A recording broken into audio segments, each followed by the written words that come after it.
Oke, untuk kalau sudah semua, untuk mempersingkat waktu, kami persilakan Mbak Luffy Aziza Tunisa, kami persilakan untuk sharing tentang materi, dan teman-teman diharapkan bisa menyerap semua yang disampaikan Mbak Lutfi. Silakan Mbak Lutfi. Terima kasih Mas Roni. Selamat pagi semuanya. Pagi. Halo. Pagi, Mbak. Selamat pagi. Ya, ada yang baru bangun, ada yang sudah sarapan belum? Sudah semua ini, Mbak. Oke, baik. Terima kasih kesempatannya pada pagi hari ini. Saya diminta untuk sharing, jadi nanti sifatnya kita sharing saja, diskusi, tanya jawab gitu. Untuk yang pertama mungkin saya akan memaparkan ada sedikit materi. Kemudian nanti akan dilanjutkan dengan diskusi dan ada diskusi kelompok. Saya izin share screen ya. Iya, Mbak. Slide PowerPoint-nya. Sudah, Mbak. Sudah. Ya, nanti selama kita sharing mungkin bisa kita lebih interaktif ya. Kalau ada pertanyaan nanti bisa langsung dituliskan di chat. Kalau ada yang ingin diungkapkan bisa menggunakan reaksi, dan kalau mau tanya langsung bisa open mic. Ini nanti, nah kita tujuannya apa? Kemarin saya diminta untuk sharing sebetulnya bagaimana, apa itu disabilitas, apa saja ragamnya, kemudian apa sih yang membuat disabilitas itu menjadi terhambat. Sebetulnya disabilitas itu merupakan ini ya, interaksi dari faktor personal dan lingkungan, dan faktor lingkungan apa sih yang menghambat untuk mengakses layanan kesehatan. Dan dari hambatan yang telah diidentifikasi, harapannya kita bisa merekomendasikan solusinya. Nah, ini sebagai intro saja, 15% penduduk di dunia adalah penyandang disabilitas. 15% ini sekitar 1 miliar. Ini merupakan World Disability Report tahun 2011. Kenapa tahun 2011 datanya masih dipakai? Karena data tentang disabilitas ini masih sangat minim. Di Indonesia juga gitu. Di Indonesia misalnya data dari Ristusdas, data dari data yang lain, misal BPS gitu ya. Ini beda, ada gap antara pengumpulan data satu dengan data yang lain. Nah, kadang ini yang menyulitkan kita untuk mengidentifikasi sebetulnya seberapa besar penyandang disabilitas yang ada di Indonesia. Kemudian 1 dari 7 orang di dunia adalah penyandang disabilitas. Nah, penyandang disabilitas ini nggak cuman yang kelihatan mata gitu ya, nggak cuman yang kelihatan dia nggak bisa jalan. Nah, dari sekarang yang dipakai adalah International Classification of Function. Jadi yang dinilai adalah fungsi dari anggota gerak, fungsi dari apa ya, berpikir gitu. Jadi nggak melulu yang kelihatan mata.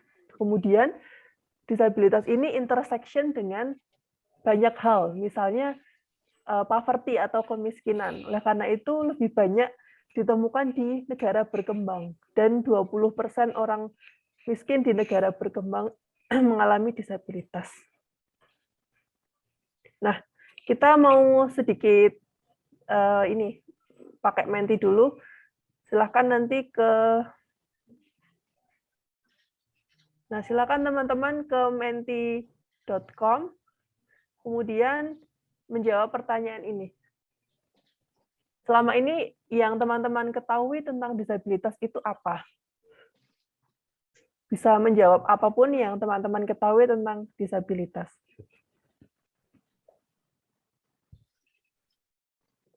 Ada kesulitan mengakses Mentinya? Bisakah?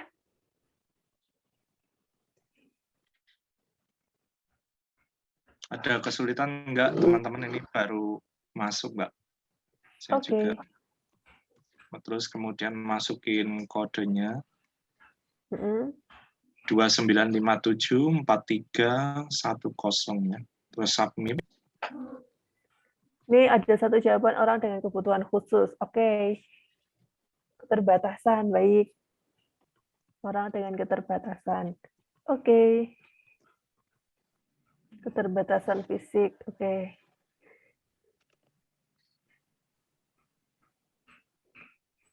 Ketidakmampuan.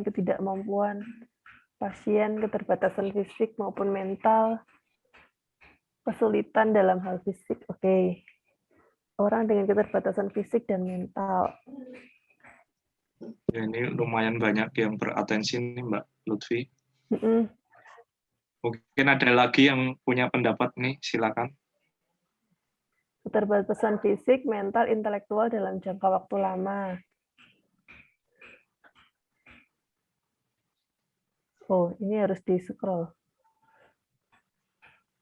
Ya, karena banyak ya, Mbak. Kebutuhan khusus yang perlu diperhatikan. Oke. Ya. Keterbatasan baik secara fisik. Ya, sudah mendapatkan gambaran dari pendapat teman-teman. Sebagian besar menjawab kata kuncinya adalah kebutuhan khusus, keterbatasan, ketidakmampuan, kesulitan. Ya, kata kuncinya ini ya, kebutuhan khusus, keterbatasan, kesulitan. Baik, terima kasih teman-teman. Kita lanjutkan dengan materinya. Nah, ada beberapa model terkait disabilitas. Dulu pertama awal-awal ini kita masih menganut yang medical model of disability. Yang menjadi fokus pada medical model of disability ini problemnya ada pada orangnya, pada penyandang disabilitasnya, bahwa penyandang disabilitas tidak bisa berjalan, tidak bisa mendengar, tidak bisa berbicara, harus difasilitasi dengan kursi roda, dan seterusnya. Ini berfokus pada problem pada keterbatasannya. Sedangkan semakin ke sini paradigma atau model terkait disability ini sudah bergeser. Ini ada lagi social model of disability. Bahwa sebetulnya hambatan-hambatan pada penyandang disabilitas ini ada pada lingkungannya. Jadi lingkungan yang tidak memungkinkan penyandang disabilitas ini berfungsi sebagaimana orang pada umumnya. Misalnya orang dengan kursi roda, lingkungannya tidak mendukung mobilitas kawan-kawan dengan kursi roda, adanya tangga dan tidak ada rem. Ini yang menyebabkan kawan-kawan dengan kursi roda tidak bisa beraktivitas atau mengakses tempat sebagaimana orang pada umumnya. Kalau yang di sosial model ini kita berpikirnya bahwa lingkungannya yang tidak mendukung. Nah, pada saat ini kita lebih banyak ini ya bergeser ke yang sosial model ini, dan juga ada yang namanya International Classification of Function, bahwa keterbatasan atau limitasi dari aktivitas ini merupakan interaksi dari baik itu lingkungan, faktor lingkungan dan personal factor, dan juga kondisi kesehatan.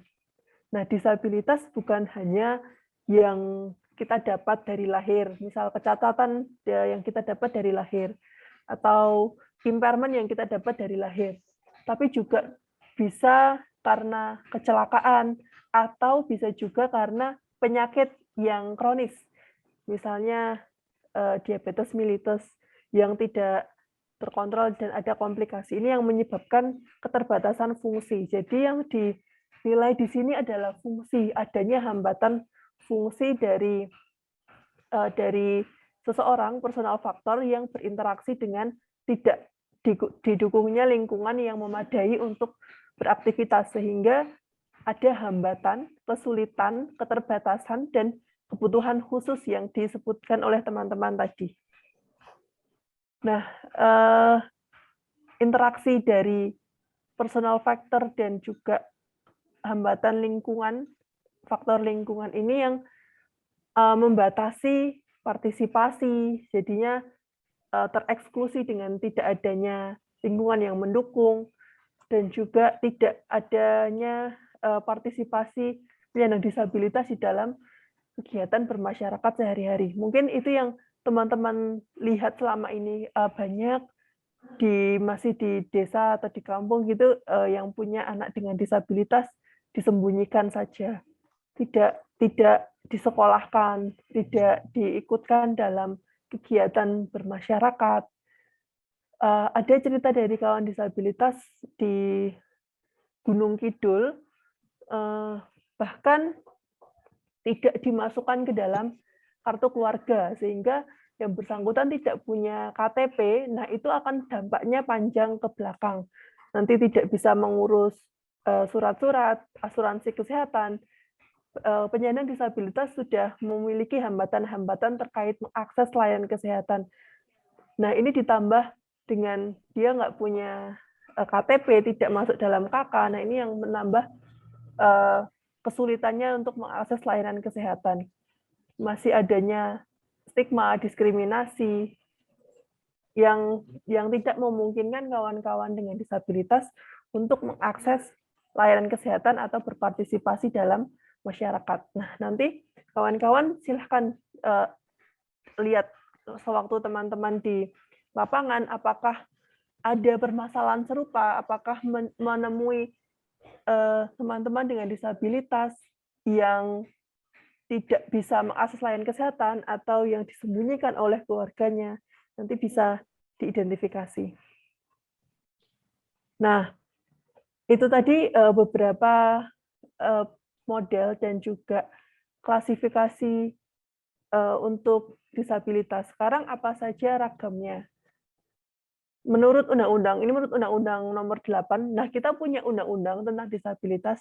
Undang-Undang Nomor 8 tahun 2016 ini mengatur semua hak penyandang disabilitas di Indonesia, dari sosial, kemudian pendidikan, kesehatan, dan seterusnya. Ragamnya ada apa saja? Yang pertama yang paling terlihat ini yang disabilitas fisik. Disabilitas fisik merupakan terganggunya fungsi gerak.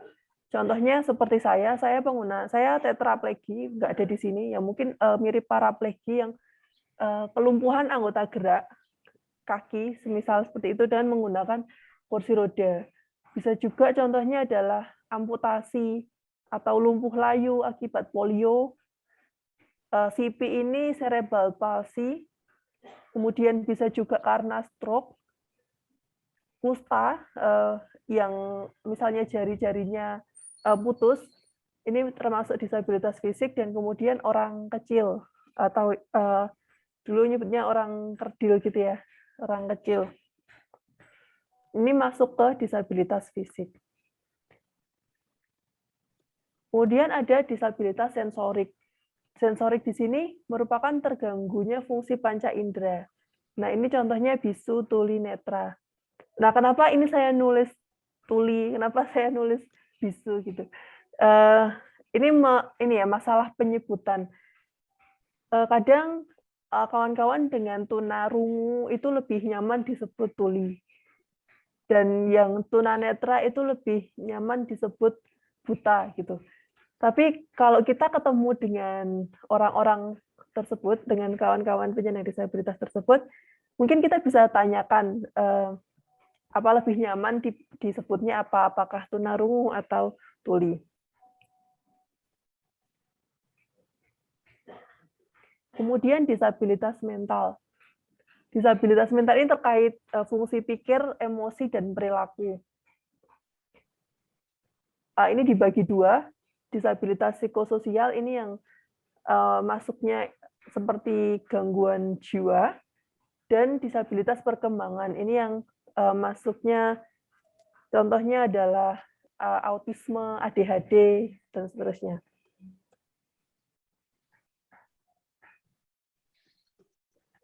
Selanjutnya adalah disabilitas intelektual. disabilitas intelektual ini merupakan gangguan pada fungsi pikir karena tingkat kecerdasannya di bawah rata-rata. Misalnya kelambatan dalam belajar, disleksia bisa masuk sini, kemudian disabilitas grahita, dan Down syndrome.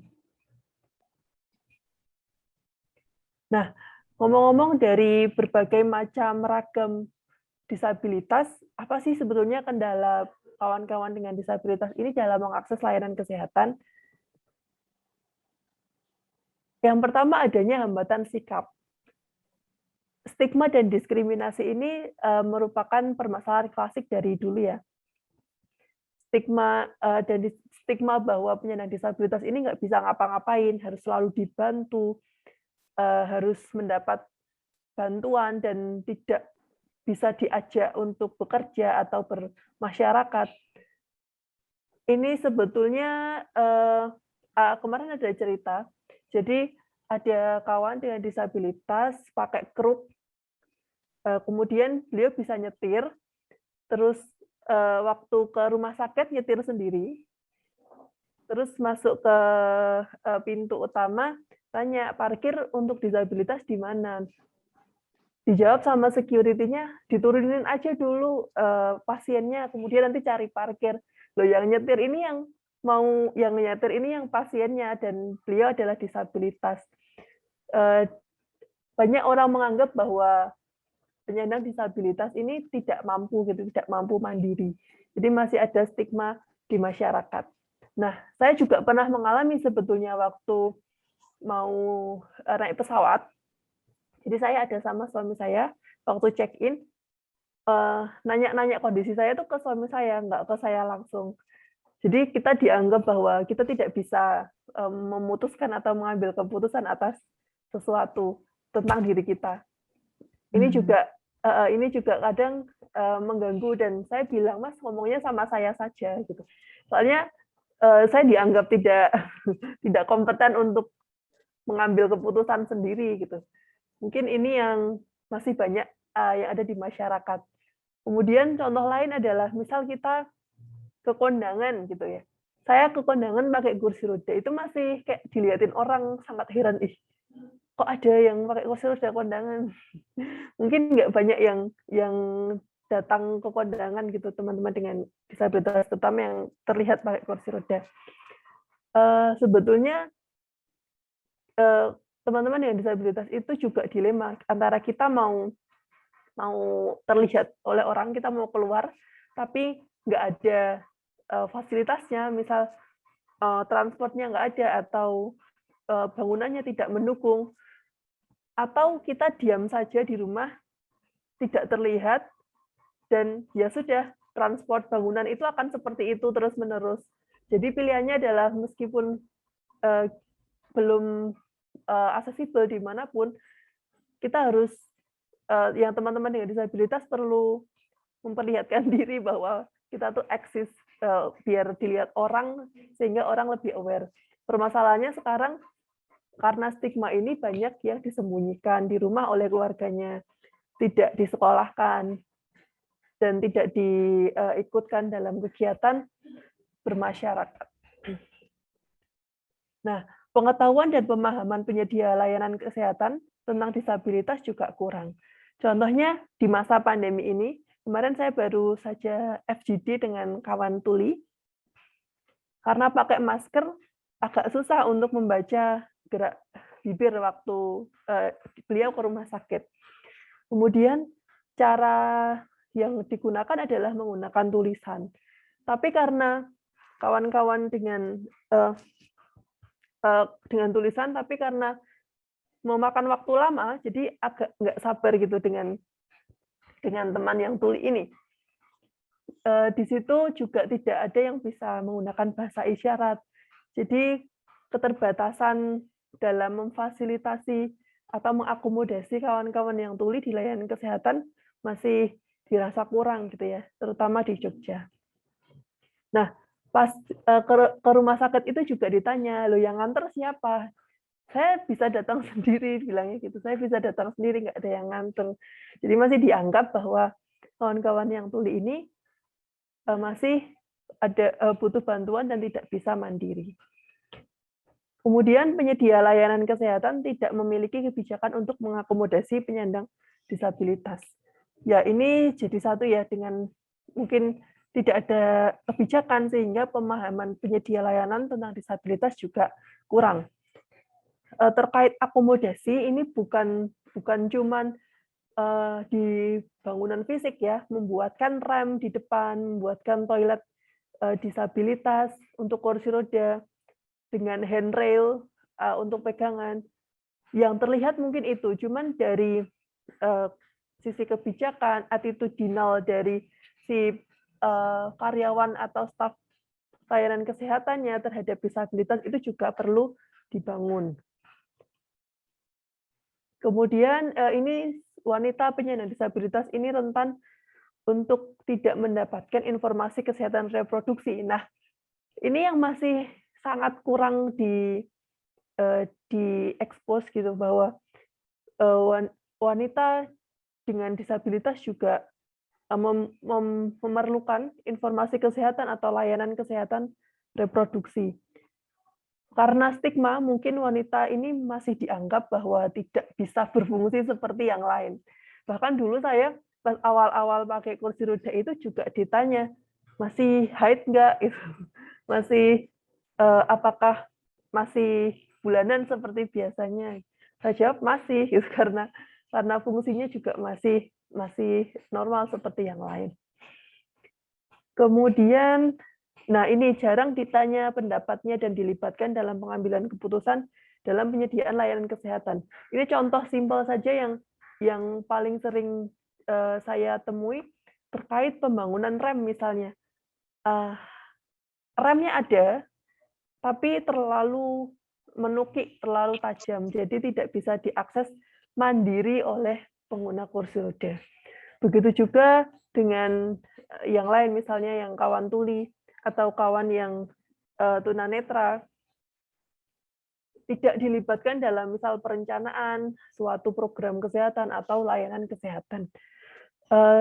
Di kakak kelas saya dulu pernah meneliti tentang ini label obat untuk tunanetra. Jadi memang kalau kawan-kawan dengan tunanetra ini dia mandiri gitu, agak kesulitan memang untuk mengidentifikasi obat yang akan dia minum. Jadi memang sebaiknya kalau bisa ada tanda tertentu atau misal lebih bagus ada tulisan braille-nya. Ini hambatan sikap. Nah, bagaimana kita bisa mengatasi hambatan sikap ini? Ya, yang pertama kita perlu aware terlebih dahulu.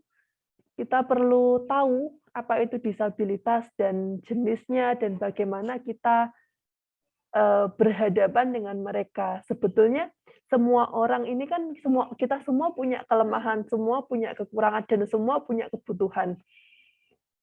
Bedanya teman-teman yang dengan disabilitas ini kelemahannya kelihatan aja. Mungkin yang nggak disabilitas kelemahannya yang lain tapi nggak kelihatan aja bedanya.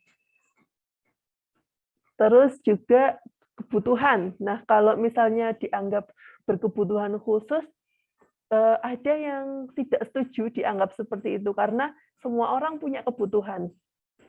Saya punya kebutuhan jalan di tempat yang rata. Misalnya saya mau ke lantai 2, saya punya kebutuhan saya adalah rem untuk naik ke lantai 2. Untuk naik ke lantai 2, teman-teman yang bisa jalan juga butuh tangga. Jadi sebetulnya kebutuhan kita sama-sama punya kebutuhan, cuman berbeda dengan dalam hal bentuk. Kalau misalnya kebutuhan kawan-kawan dengan disabilitas itu diakomodasi, kawan-kawan yang tanpa disabilitas otomatis akan juga lebih mudah untuk menggunakan alat atau rem tersebut kalau dalam hal contoh tadi. Nah, yang perlu dilakukan lagi juga sebetulnya dalam program kita perlu melihat kembali, mereview kembali apakah sudah mengakomodasi kawan-kawan dengan disabilitas. apakah kita sudah menjangkau kawan-kawan dengan disabilitas. Misalnya tujuan Zero TB ini kan menjangkau setiap orang untuk di-screening. Apakah sudah bisa men-screening orang yang stroke, yang nggak bisa jalan, yang nggak bisa datang ke tempat screening seperti itu. Karena kemarin waktu wawancara ada yang kontak erat dan stroke, tapi nggak bisa ke tempat screening karena nggak bisa jalan gitu alasannya. Nah, yang selanjutnya adalah hambatan fisik. Kalau ini udah sangat jelas ya. Misalnya tempatnya tidak aksesibel secara fisik, bangunannya tidak aksesibel secara fisik, jauh, dan tidak ada transportasi yang memadai. Nggak cuma di kesehatan sebetulnya ya, ini secara umum kita masih ada permasalahan dalam aksesibilitas bangunan fisik maupun transportasi. Kalau teman-teman perhatikan, kita memfasilitasi pengguna kursi roda ini nggak cuma rem, nggak cuma lift, tapi juga perlu diperhatikan apakah pintunya ini mudah dibuka, lebar pintunya seberapa. Nah, ini sebetulnya ada yang namanya universal design. Universal design yang mengatur berapa seharusnya ukuran, misal tinggi wastafel, berapa lebar pintu, dan berapa luas dari kamar mandi yang memungkinkan kursi roda itu bisa berputar di dalamnya. Nah, ini beberapa hal yang kadang oh ya, yang akhir-akhir ini yang selama pandemi itu kan sekarang banyak wastafel yang diinjak. Nah, ini menurut saya agak susah untuk menggunakan, terutama bagi teman-teman dengan kursi roda. Yang selanjutnya adalah hambatan komunikasi. Nah, ini tadi yang sudah saya ceritakan terkait terutama yang tuli dan juga tunanetra, dan yang disabilitas intelektual serta mental. Karena pada tuli ini mungkin tidak banyak yang bisa menggunakan bahasa isyarat di layanan kesehatan. Kemudian kawan-kawan tuli ini sebetulnya ada keterbatasan kosakata pada bahasa isyaratnya. Jadi agak susah, misalnya harus vocabnya yang susah-susah, yang bahasa kedokteran. Biasanya mereka akan membuat tulisan huruf per huruf gitu kalau kata-katanya susah dengan bahasa isyaratnya. Kemudian kalau misal di puskesmas atau di rumah sakit yang memanggil pasien melalui audio, ini tidak terdengar oleh kawan-kawan tuli karena ya mereka kurang bisa mendengar kalau hanya dengan audio. Ini juga cerita dari kawan tuli bahwa pas ke layanan kesehatan ngantri, dikasih nomor antrian tapi manggilnya pakai ini mic aja. Jadi sampai kelewatan terus nanya sudah belum gitu. Ditunggu saja, sudah belum, ditunggu saja, tapi pengumumannya pakai audio, jadi agak kurang aksesibel bagi kawan-kawan yang tuli. Nah, ini tadi yang braille, kesulitannya teman-teman yang netra, misal membaca resep atau mengidentifikasi obat, bukan resep, mengidentifikasi obat dan label pada obat tersebut, ini menjadi tantangan tersendiri. Kemudian informasi kesehatan yang rumit menggunakan istilah medis ini menjadi tantangan bagi teman-teman yang disabilitas mental maupun intelektual. Nah, pada kawan-kawan dengan disabilitas netra, ini mungkin kita bisa, apabila kita membuat media promosi kesehatan, untuk mengakomodasi semua keterbatasan atau disabilitas sensorik, ini mungkin bisa secara audiovisual, tapi bisa juga dilengkapi dengan subtitle. Nah, kawan-kawan netra, ini sebetulnya kita sudah canggih ya, kita di smartphone itu punya namanya talkback. Kalau teman-teman lihat di HP, di setting itu ada accessibility, dan itu ada feature talkback. Talkback ini bisa membaca teks di WA, membaca teks di PDF, membaca teks di Words. Tapi kalau mereka dapat share-sharean informasi, misal infografis dalam bentuk gambar, JPEG gitu misal ya, itu tidak bisa membaca. Kawan-kawan dengan disabilitas netra tidak bisa membaca gambar dengan fitur Talkback yang ada di HP mereka. Nah, oke. Jadi nanti kalau misal kawan-kawan membuat media promosi kesehatan, ya mungkin bisa diperhatikan dengan aksesibilitas bagi berbagai ragam tipe disabilitasnya.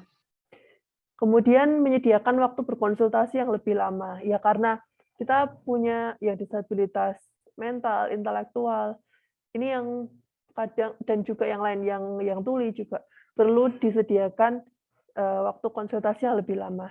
Kemarin juga saya pengalaman ada berkomunikasi dengan penyandang disabilitas intelektual.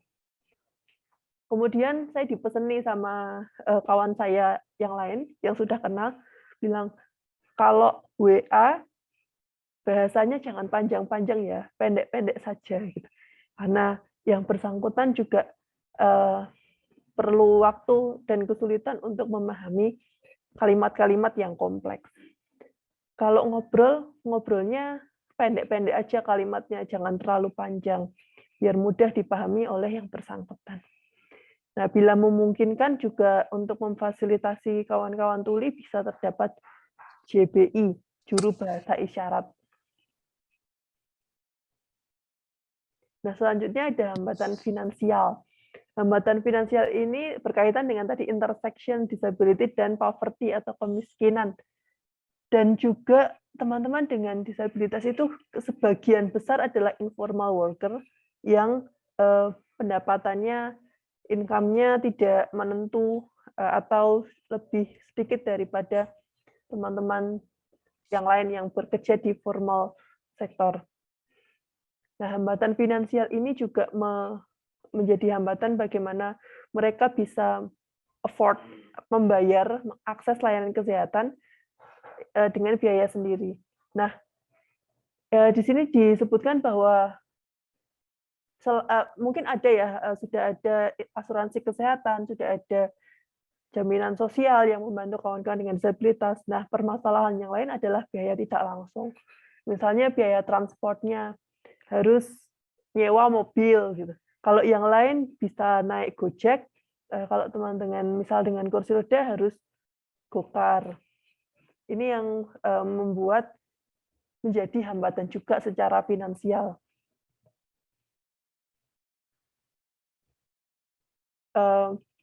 Nah, bagaimana mengatasi hambatan finansial ini yang terkait, sebetulnya untuk kawan-kawan dengan disabilitas ini sudah ada jaminan sosial, sudah ada asuransi kesehatan. Yang jaminan sosial ini kalau di Jogja sudah ada untuk teman-teman dengan disabilitas. Cuman problemnya adalah kemarin waktu ngobrol FGD dengan teman-teman itu problemnya juga pada transport. Harus mengeluarkan biaya transport, harus cari transportasi yang mengakomodasi disabilitas mereka. Nah, secara garis besar kita bayangkan teman-teman dengan disabilitas ini dari awal, dari rumah sampai dia mengakses layanan kesehatan. Dari rumah aja dia sudah harus mikir tempat layanan kesehatan mana ya aksesibel, yang mudah dijangkau oleh kawan-kawan dengan disabilitas, yang informasinya juga aksesibel. Kemudian mau pakai transport apa?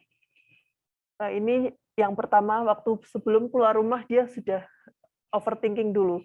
Kemudian pengalaman dia terkait health service, mungkin pengetahuan informasi kesehatan, ini juga mempengaruhi nanti pilihan dan health seeking behavior-nya dia mau kemana.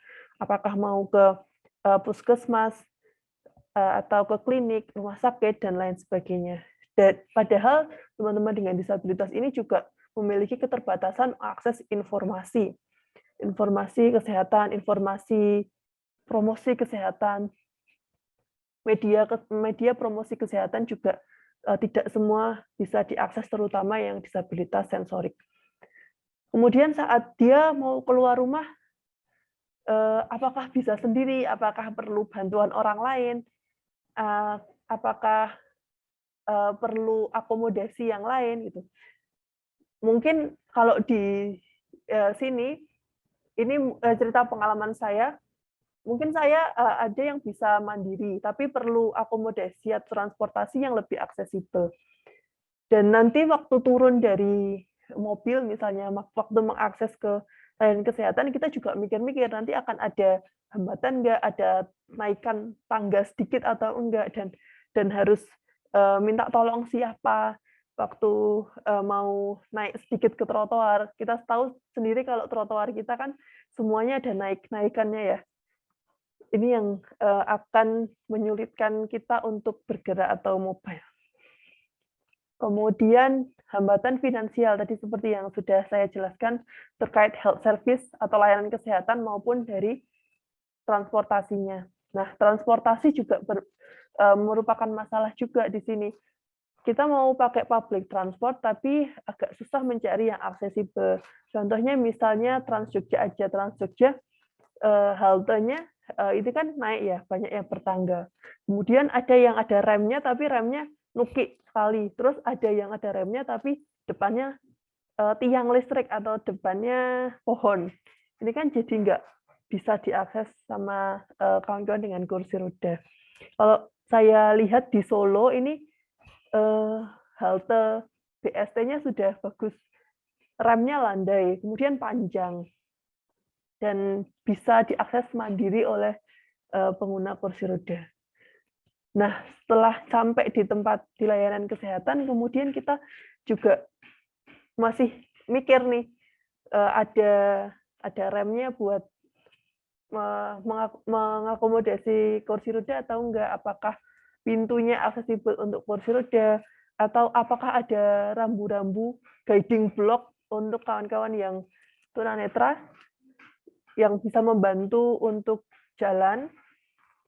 Ini juga menjadi hambatan saat ini. Kemudian terkait pada saat menunggu. Nah, apakah ada toilet yang aksesibel? Pada saat kita daftar juga apakah mejanya ini aksesibel, karena sebagian besar mejanya terlalu tinggi. Saya kalau ke rumah sakit atau ke puskesmas, kebanyakan mejanya tuh tinggi. Jadi kita mau daftar, mau nulis, jadi kesulitan karena mejanya terlalu tinggi. Kemudian pada saat bertemu dengan petugas kesehatan, ini apakah responsif, apakah masih ada stigma atau tidak yang tadi sudah disebutkan. Kemudian waktu untuk periksanya juga apakah cukup untuk mengakomodasi misal kawan dengan disabilitas intelektual atau disabilitas mental.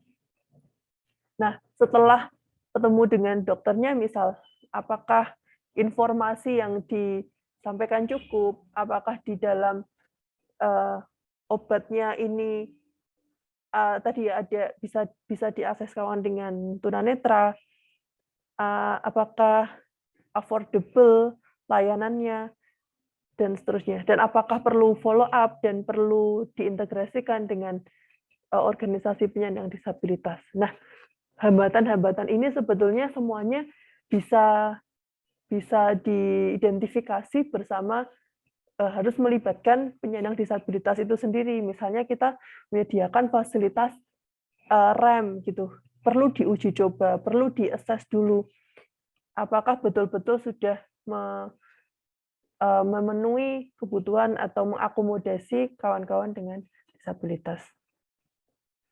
Lalu, apa yang disebut inklusif? Kita kan ngomongin layanan kesehatan yang inklusif.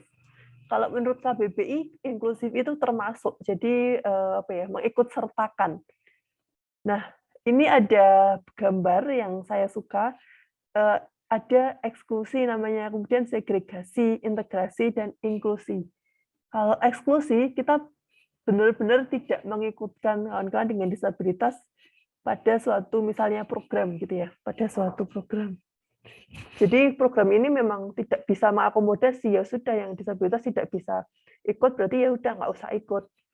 Kalau segregasi, kita mengakomodasi tapi menyendirikan. Kita bikin sendiri, ini khusus untuk yang disabilitas. Kalau integrasi, kita integrasikan ke dalam program tersebut, tapi tetap ada pengkhususan untuk kawan-kawan dengan disabilitas. Sedangkan inklusi, kita mendesain biar bisa dipakai oleh semua. Biar bisa dipakai oleh yang disabilitas maupun yang non-disabilitas.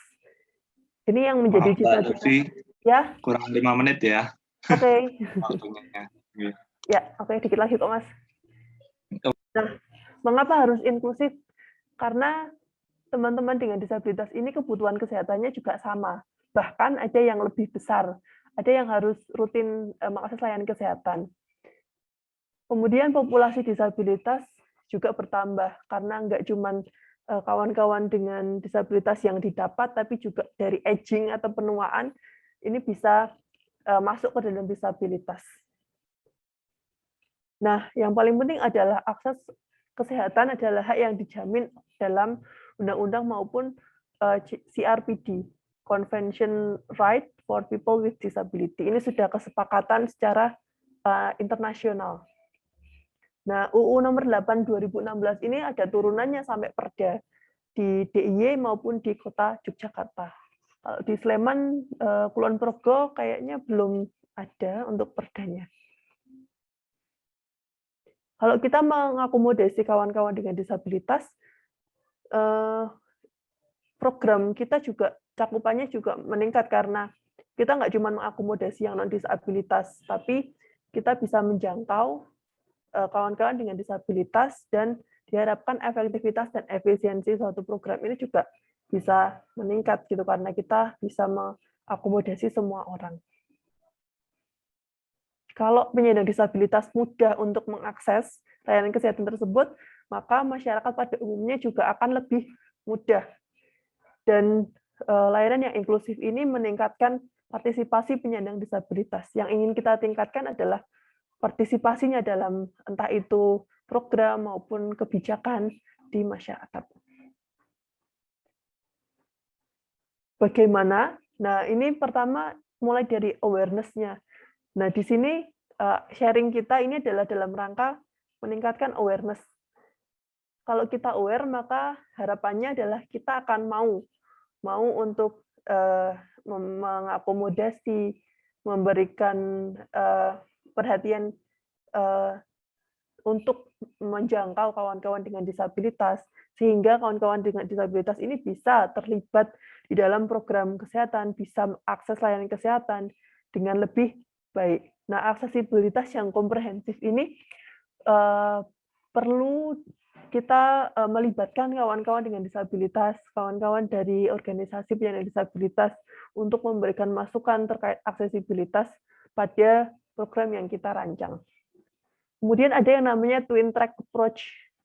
Nah, twin track approach ini adalah di samping kita membuat suatu project atau inisiatif untuk umum, nah di situ kita juga ada yang kita buat spesifik untuk mengakomodasi disabilitas. Jadi kedua-duanya bisa berjalan sehingga orang dengan disabilitas bisa mengakses baik itu informasi kesehatan, layanan kesehatan yang sama dengan orang lain. Ada banyak practical strategi atau strategi praktis untuk mengatasi hambatan yang dialami penyandang disabilitas. Ada toolkit-nya, ada checklist apa yang harus direview, checklist apa yang perlu diperhatikan untuk mengakomodasi misal ragam disabilitas fisik, dan seterusnya. Dan strateginya ini disesuaikan dengan kebutuhan penyandang disabilitas berdasarkan ragamnya. Tentu saja pada saat menyusun strategi kita perlu melibatkan penyandang disabilitas itu sendiri. Nah, ini referensinya. Terima kasih. Terima kasih, Mas Roni. Saya kembalikan. Oke, terima kasih Mbak Lutfi. Penjelasannya sangat clear ya. Dan teman-teman bisa beratensi ya, silakan bertanya-tanya, boleh dibuka videonya. Selamat datang juga untuk Dr. Bin, kemudian Dr. Hanani yang suaminya baru sakit, semoga lekas sembuh. Ini teman-teman yang silakan membuka, dan kita ada sesi tanya jawab ketika teman-teman mempunyai pengalaman ataupun ketika menemui teman-teman yang mengalami disabilitas, boleh sharing juga di sini. Silakan. Ada waktu 15 menit. Silakan. Ada yang mau raise hand? Mbak Asta ya? Ya, Mas. Ya, monggo Mbak Oke, Asta. boleh tanya. Terima kasih sekali Mbak Lutfi atas materinya. Ini jadi pengetahuan baru juga sih buat saya gitu. Yang tadinya saya cuma tahu bahwa keterbatasan itu disabilitas hanya fisik gitu, ternyata banyak ragamnya gitu. Nah, mungkin ini terkait lebih teknis, atau kadang saya sendiri memasukkan dalam pekerjaan saya gitu. Saya pernah waktu itu pengalaman sih sama Prof. Tri dari Lab Mikro gitu. Waktu itu kita pernah rekrutmen staff untuk staff gitu. Dan ternyata pas interview itu yang diinterview itu punya dia tuli gitu. Sehingga itu menjadi masukan buat kita bahwa ternyata besok kalau kita masukin di form harus dimasukin tuh mereka punya keterbatasan saya sendiri juga ini tuh istilah di situ gitu loh Mbak, menyebutnya apa gitu, apakah keterbatasan, disabilitas, atau apa, atau ketika di form itu kalau saya nulisnya adalah kebutuhan khusus gitu biasanya. Nah itu mungkin lebih tepatnya tuh apa, kadang saya ngerasa khawatir salah gitu loh Mbak, salah menyebut. Terus juga mungkin ketika mau bicara dengan orang yang memang mereka punya disabilitas juga khawatir salah, khawatir keliru, khawatir menyinggung. Nah itu bagaimana gitu Mbak menyikapinya? Apakah nggak apa-apa ketika kita tanya langsung aja, ketika misalnya tadi ya Mbak Lutfi bilang tanya aja, Ibu mau disebut tuli atau apa, itu apakah tidak apa-apa langsung, terus bertanya seperti itu secara langsung. Dan juga tadi terkait teknis, kalau misalnya kita mengisi di form itu istilah yang lebih baik itu seperti apa, itu salah satu hal yang sering saya temuin gitu. Itu sih Mbak Lutfi.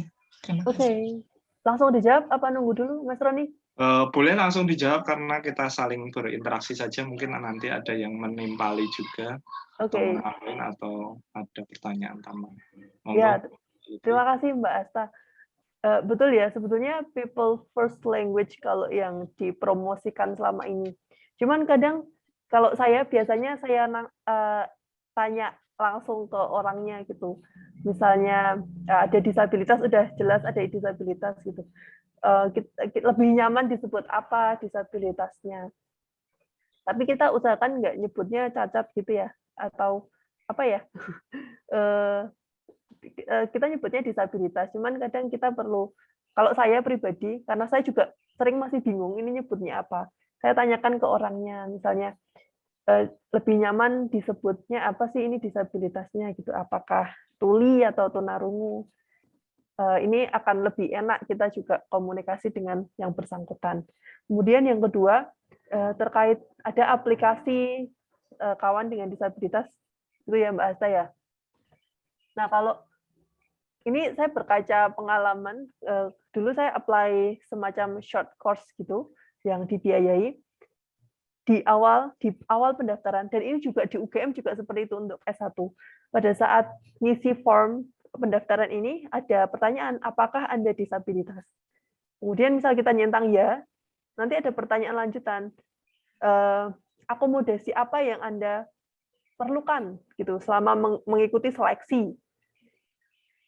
Terus nanti ada beberapa pertanyaan lagi yang terkait itu. Nah, ini pertanyaan superficial. Cuman saya mengalami ada pengalaman ada dilakukan assessment yang lebih detail.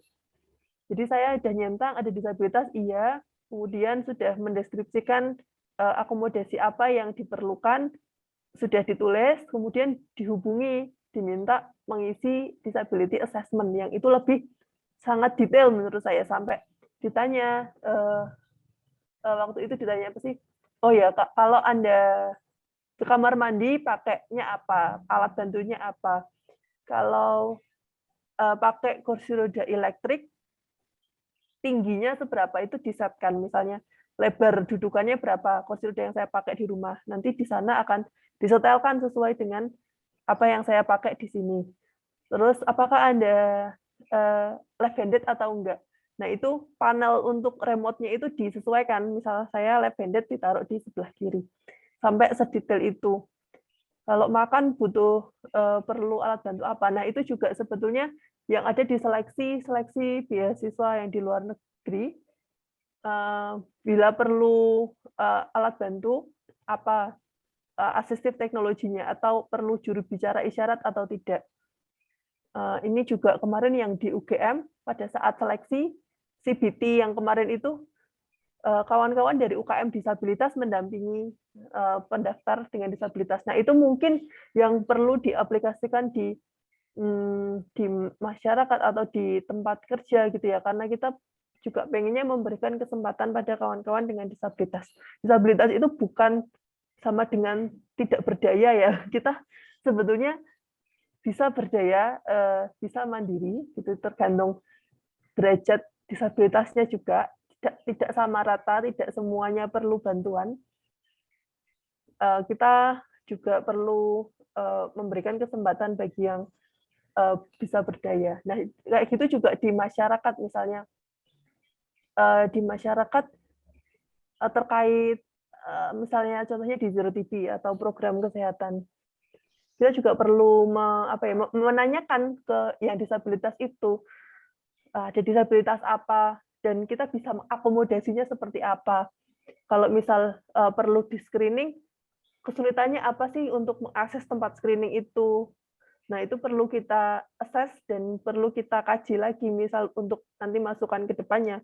Karena di masyarakat ya pasti ada yang disabilitas, nggak mungkin enggak. Baik itu dari karena penuaan atau penyakit atau kecelakaan atau dari lahir, itu pasti ada. Ini yang perlu kita pahami dan kita lakukan untuk menjangkau terutama Zero TB ya. Zero TB sekarang sudah memperluas sampai Kulon Progo pada umumnya ya. Jadi saya yakin pasti juga ada yang teman-teman dengan disabilitas yang perlu ditanyakan hambatan dan perlu akomodasinya apa biar bisa misal di screening oleh kawan-kawan Zero TB. Gitu Mbak Asta. Panjang ya, maaf ya. Terima kasih, Mbak. Oke, Mbak Asta masih ada yang mengganjal pertanyaannya. Oh, itu Mbak Indes. Masih ada satu penanya. Kayaknya pada aktif-aktif semua ya. Ini silakan yang belum buka video terlebih dahulu atau takut belum mandi, jadi nggak mau buka video. Ini Mas John kemarin udah ke salon dulu, pangkas rambut siap jadi fasilitator. Padahal juga ada filternya juga loh. Di Zoom kan ada filter, nggak usah mandi. Mbak Felis udah persiapan minum teh. Kamu dulu. Ahlinya tuh Mbak, filter-filter.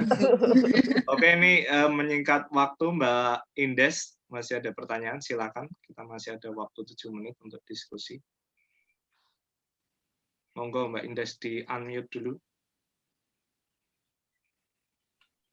Mbak Indes masih mute? Masih mute, Mbak. Oh iya, baik. Selamat siang semuanya teman-teman. Selamat siang Mas Roni, Mbak Lutfi. Izin bertanya, nggih. Ya, jadi di lapangan sebagai perawat di lapangan kan kita beberapa kali atau bahkan sering menemui orang-orang khususnya seperti orang sepuh gitu ya Mbak ya. Nah, beliau-beliau ini kalau misalkan kami untuk komunikasi kan juga ada hambatan. Nah, sebaiknya itu tuh untuk menyikapi yang seperti itu tuh gimana gitu. Apakah kita harus berteriak di samping telinganya gitu atau mungkin dengan bahasa tubuh yang bahkan beliau ini pun kadang nggak ngerti gitu. Terima kasih Mbak Lutfi. Ya, terima kasih Mbak Indes. Oke, langsung dijawab ya. Ya, Mbak. Kalau misal penyandang disabilitas itu bisa berkomunikasi sendiri dengan kita usahakan komunikasi langsung dengan penyandang disabilitasnya. Tapi kalau misalnya tidak bisa, misal pada contoh orang tua, kemudian disabilitas yang intelektual, yang kadang itu sering bisa aja kalau bukan yang biasanya ada tersinggung, ada tantrum, marah gitu, itu bisa dengan caregiver-nya atau keluarganya. Gitu Mbak, menjawab nggak? Tapi permasalahannya kadang-kadang beliau yang sepuh ini kadang bahkan sendiri datangnya, nggak ada keluarga, nggak ada caregiver gitu Mbak. Permasalahannya dia ini aja, tidak bisa mendengar dengan baik.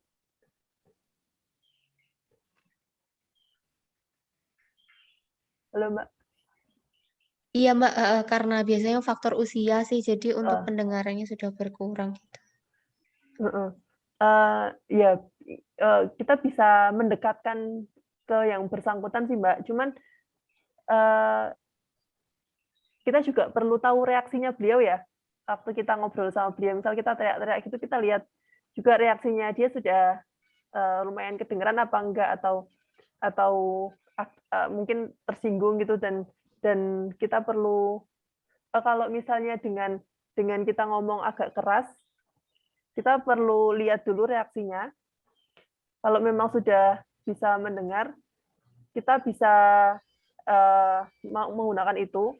Atau kalau misalkan agak kesulitan, kalau dia ada tetangganya atau gimana, minta cari tahu gimana biasanya berkomunikasi dengan yang bersangkutan.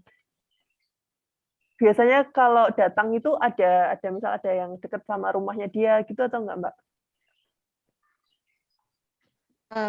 Ya kadang-kadang ada sih Mbak, kadang-kadang ada yang didampingi tetangganya atau mungkin didampingi anaknya juga kadang ada, cuman yang permasalahannya adalah beliau ini tidak tinggal serumah, jadi kurang tahu informasi secara khususnya gitu loh. Oke. Ini teman-teman yang dokter kan ada anamnesis, ada yang kita kalau berkomunikasi sama orang tua gitu ya. Kalau kayak gitu menurut saya kita sebisa mungkin komunikasi, tapi misal kalau susah boleh minta didampingi tetangganya, atau kalau misalnya dengan tulisan juga susah, dengan kita tapi kalau di masa pandemi ini susah ya, biasanya dengan membaca gerak bibirnya, dan gerak bibirnya agak diperjelas. Nah, itu yang jadi kendala sebetulnya dengan kawan-kawan tuli semasa pandemi ini. Teman-teman tuli susah berkomunikasi dengan orang lain karena pada pakai masker dan susah memahami apa yang diucapkan oleh teman-teman pada umumnya yang tidak bisa bahasa isyarat. Mungkin kalau boleh usul kali ya Mbak Mbak. Menambahi yang pertanyaan Indes tadi, menanggapi. Mungkin di sini peran daripada Mas Roni nanti ya, dan Mas dan Kakak John sebagai intinya adalah yang memanage lah acara itu. Nah, pada waktu nanti sebelum melakukan kegiatan ACF, mungkin ada baiknya ketika melakukan approach ke stakeholder ditanyakan apakah di wilayah kita ini ada yang disability. Kalau ada yang disability, nah misalnya kayak tadi tuh, taruhlah itu mungkin disability di luar daripada yang si lansia ya. Tapi kalau ada lansia mungkin dibuat satu approach khusus nanti untuk yang lansia ini sebaiknya mekanismenya seperti apa gitu. Dan jadi kita udah standby gitu. Apakah mau fast track kah atau apa-apalah gitu. Jadi dibantu diatur, dan nanti jangan lupa juga dikoordinasikan kepada para para petugas nakesnya ya. Bagaimana kalau nanti di dalam kegiatan ini ketika ada yang disability, misalnya lansia, yang ini, maka tahapan yang harus dilakukan adalah bla bla bla gitu loh. Apakah memperpendek, apakah bagaimana gitu. Intinya adalah bagaimana caranya dua-duanya sama-sama nyaman. Dari sisi lansianya dapat akses pelayanan kesehatan, dari sisi nakesnya juga tahu bagaimana cara memanage kelompok-kelompok yang disability gitu loh. Kapan saya harus mengurangi waktu wawancara atau mempersingkat atau bagaimana. Mungkin begitu kan. Ya, menambahkan Mbak Bettina, untuk mengidentifikasi solusinya dari masing-masing ragam disabilitas yang mungkin kebutuhannya juga beda, ini perlu juga melibatkan teman-teman di DPO atau organisasi penyandang disabilitas atau teman-teman dengan disabilitas itu tersendiri ya. Karena kemarin waktu vaksin disabilitas itu kan memang banyak penyandang disabilitas yang jadi sasaran vaksin. Nah, di situ Dinas Kesehatan juga berkoordinasi dengan kawan-kawan relawan dari penyandang disabilitas bagaimana caranya, karena mungkin Dinas Kesehatan juga tidak tahu per se bagaimana satu-satu ini mengakomodasinya. Dengan melibatkan dari organisasi penyandang disabilitas, mereka yang lebih tahu dan mereka yang memahami kondisinya akan lebih mudah untuk mengakomodasi kawan-kawan dengan disabilitas. Ya, karena saya terpikir sebenarnya di levelnya RT atau kelurahan atau desa ya, itu ada kader lansia sebenarnya. Nah, ini sebenarnya adalah orang-orang yang memang, karena setiap bulan itu kan lansia itu ada posyandunya ya, yang di program gitu. Jadi kita bisa melibatkan mereka pada waktu ACF, sehingga memang ketika menghadapi kelompok-kelompok di atas 60 tahun, kita udah punya tim nanti bagaimana caranya menjelaskan, sehingga teman-teman tidak perlu harus teriak-teriak gitu ke mereka. Ya, setuju Mbak Fitri. Oke, terima kasih Mbak Lutfi, kemudian Mbak Indes, ada tambahan juga dari Mbak Betty. Maaf teman-teman karena waktu diskusinya lumayan pendek, 15 menit, dan kayaknya sudah agak lewat 2 menit. Kita disiplin saja karena ada nanti teman-teman yang akan menunaikan sholat Jumat. Kita langsung ke sesi berikutnya, tapi kita berikan aplaus dulu untuk Mbak Lutfi. Iya, oke. Terima kasih banyak Mbak Lutfi. Wah, ini Mbak Pin udah muncul ketika aplaus. Oke, untuk selanjutnya, karena sudah siap fasilitatornya dari Mbak Felis, Mas John, kemudian Mbak Betty, kita akan bagi dalam 3 kelompok. Untuk kelompok ACF nanti dengan Mbak Felis, kelompok IKA, Posyandu, TB, HIV, dengan Mbak Betty, kemudian kelompok umum dengan Mas John. Nanti akan dibagi ke break room ya, break room Zoom. Silakan teman-teman. Oke, karena sudah semua, kita mengingat waktu ya. Oke, yang pertama dari kelompok ACF yang mau presentasi, siapa ini? Mbak Feli, yang tadi ditugaskan presentasi, siapa Mbak Feli? Ada yang presentasi ya? Iya. Teman-teman ada yang mau berpresentasi? Dari hasilnya nanti saya share screen. Maaf ini? Mas Roni. Tim kota atau tim Lomprogo? Ajri presentasi Pak Ajri. Pak Ajri, boleh. Nanti Mbak Lutfi bisa sambil diskusi ya Mbak, mungkin menambahkan sesuai dengan pengalaman ataupun teman-teman boleh. Silakan. Siapa yang mau presentasi, Mbak Feli? Pak Ajri sinyalnya baik nggak? Soalnya tadi putus-putus katanya. Oh gitu. Atau kita Atau kembali yang ke yang dituakan? Masih jelek-jelek Mbak, masih putus-putus, kadang-kadang so error ya. Bisa Pak, kedengeran. Nggak apa-apa Ayah. Gimana? Kita serahkan ke cowok-cowok, mungkin Mas Billy atau Mas Charlie. Mas Billy, Mas Charlie. Gender banget. Charlie aja, Mas Charlie. Mas Charlie.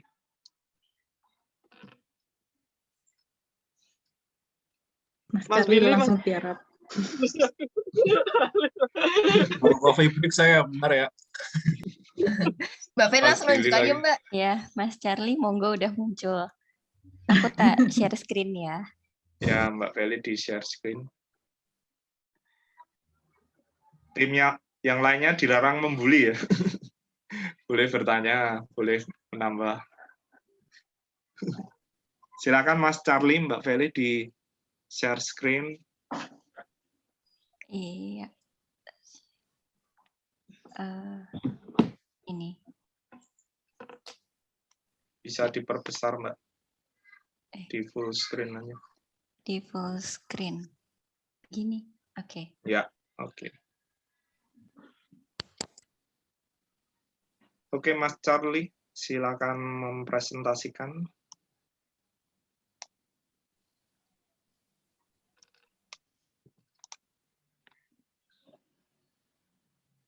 Di unmute Mas Charlie. Masih di unmute. Masih di mute.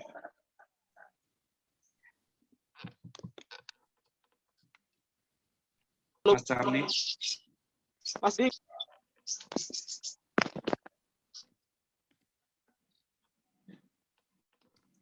Mic-nya jangan di unmute.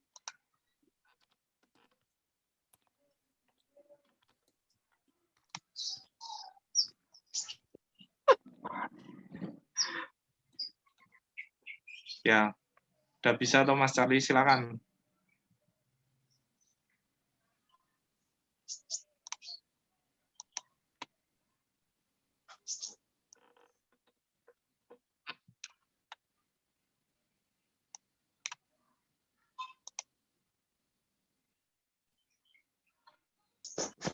Silakan Mas Charlie.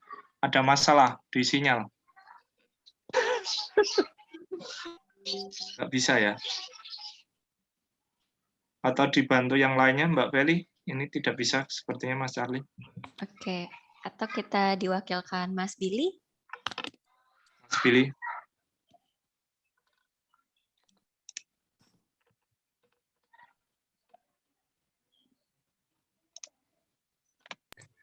Oke, suara saya terdengar? Terdengar, Mas. Oke. Jadi tadi ada di dalam breakout room ada beberapa hal yang kita diskusikan. Ada disabilitas fisik yang merupakan bentuknya tidak bisa berdiri, jadi bisa pasien itu datang dengan kursi roda, lalu ada yang menggunakan alat bantu jalan, alat bantu gerak karena ada amputasi. Hambatannya itu yang paling utama adalah dua hal, sulit naik ke bis ronsen serta pengukuran tinggi badan. Mengatasi tantangan tersebut sejauh ini untuk solusi yang jangka pendek, kita mengusahakan untuk bisa mengangkat pasien masuk ke dalam bis, pastikan secara duduk atau digendong oleh orang tua yang menggunakan pakaian proteksi timbal dari timbal itu. Kemudian kalau dalam naik kursi roda itu, jika kita punya ramp, kita juga harus memastikan sudut atau ruang di dalam bis ronsen agar pasien bisa putar balik di dalam bis tersebut. Lalu untuk solusi jangka panjangnya, JLBB akan berusaha untuk mengadakan ronsen portable atau sebetulnya ultra portable yang berupa kamera agar bisa mengakses teman-teman disabilitas fisik supaya tidak perlu naik ke dalam ronsennya. Untuk yang kedua, ada disabilitas intelektual yang seringkali kita dapatkan tidak dapat memahami pertanyaan yang ditanyakan oleh petugas kesehatan. Seperti sulit dianamnesa, pendampingnya sudah tua, atau tidak mengetahui kondisi dari pasien yang kita anamnesis. Untuk mengatasi tantangan tersebut, kita melakukan pendampingan. Kita mencari pendamping dari peserta seperti keluarga atau asisten yang sudah biasa merawat atau biasa mengerti bahasa atau cara komunikasinya. Lalu kita mengusulkan ada pembentukan atau pembuatan alur ACF yang khusus untuk teman-teman dengan disabilitas intelektual, serta menggunakan pertanyaan yang pendek dan mudah dipahami. Kemudian yang ketiga ada disabilitas sensorik yang berupa tidak bisa berbicara atau mendengar. Hambatan atau tantangan yang dihadapi yaitu sulit dianamnesis, kemudian kita masih kadang bingung dengan bagaimana cara bersikap agar tidak menyinggung pasien tersebut. Untuk solusi atau cara mengatasi tantangan tersebut, komunikasi bisa diketik menggunakan laptop atau handphone, menggunakan pertanyaan tertutup, atau menyiapkan kertas atau semacam kartu untuk membantu kita menganamnesis dengan menggunakan pertanyaan yang singkat, seperti misalkan batuk, tanda tanya, atau usia berapa, tanda tanya, seperti itu. Kemudian juga kita perlu mengubah sikap dengan cara kita menginternalisasi teman-teman dengan disabilitas, kita berempati, serta bersikap netral. Dalam artian kita tidak terlalu mengasihani atau terlalu takut dalam menyinggung perasaan teman-teman tersebut, karena sebetulnya yang kita lakukan atau kita usahakan untuk mereka adalah kesetaraan atau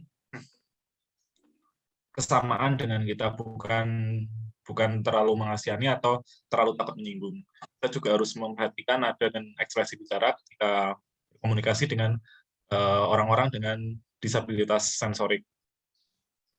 Kemudian yang keempat ada gabungan yaitu disabilitas intelektual dan sensorik, yaitu sulit memahami pertanyaan sekaligus sulit membaca teks.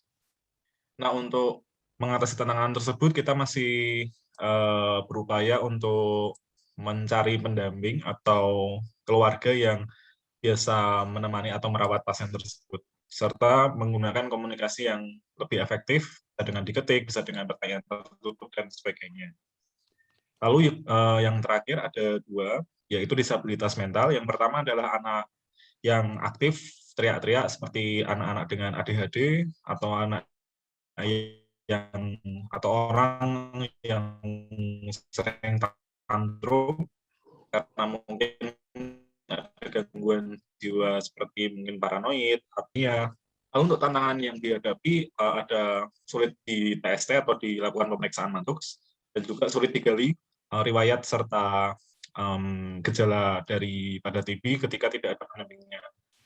Untuk mengatasi tantangan tersebut kita juga perlu bergerak di bidang stakeholder, dalam arti ketika nanti mengadakan ATF di suatu tempat yang memang sasarannya adalah orang-orang dengan ODGJ, dengan gangguan jiwa, atau anak-anak dengan gangguan mental atau disabilitas mental, kita juga perlu melakukan approach untuk memastikan bahwa anak-anak atau orang-orang dengan gangguan jiwa ini ada pendamping, bisa berupa orang tua, bisa berupa dari kepala dukuh, atau mungkin keluarga yang lain. Anak-anak yang tantrum bisa kita lakukan manajemen khusus dengan menenangkan anak tersebut, dibawa keluar dulu atau ditenangkan di tempat lain, kemudian nanti kita lakukan asesmen ulang dan pemeriksaan ulang setelah anak tersebut tenang. Sama dengan orang dengan gangguan jiwa yang marah-marah, itu tantangan yang dihadapi adalah orang-orang tersebut bisa marah atau tantrum di saat lokasi ACF, sehingga untuk mengatasi tantangan tersebut kita bisa melakukan pendampingan ulang seperti yang tadi sudah kami sebutkan, ada dengan menggunakan keluarga atau dari stakeholder terkait. Mungkin bisa juga didahulukan agar supaya tidak memancing emosi atau memancing amarah dari orang dengan gangguan jiwa tersebut kalau diperlukan. Sehingga untuk mengatasi hal ini kita perlu melakukan penilaian atau mengetahui masing-masing gangguan jiwa yang datang atau yang ada di lokasi ACF, sehingga penanganannya pun bisa lebih efektif karena memang gangguan jiwa itu sangat beragam. Seperti itu, Mas Roni. Teman-teman dari tim ACF mungkin ada yang ingin meralat atau menambahkan? Silakan. Oke, terima kasih Mas Billy. Mungkin sambil jalan ya karena waktunya. Oke. Kita next dulu untuk nanti terakhir kita diskusi kurang lebih 5 menit. Yang selanjutnya dari tim IKA atau mau yang dari umum dulu, monggo. Dari tim IKA, Mbak Betty, siapa yang akan mempresentasikan? Sampai saat ini belum ada yang bersedia, jadi saya tunjuk aja jadinya. Ya, monggo. Kurang lebih lihat ya? 5-10 menit. Ya. Ya, ini yang dari IKA. Silahkan, Aida bisa mulai? Aida atau Ari? Silahkan.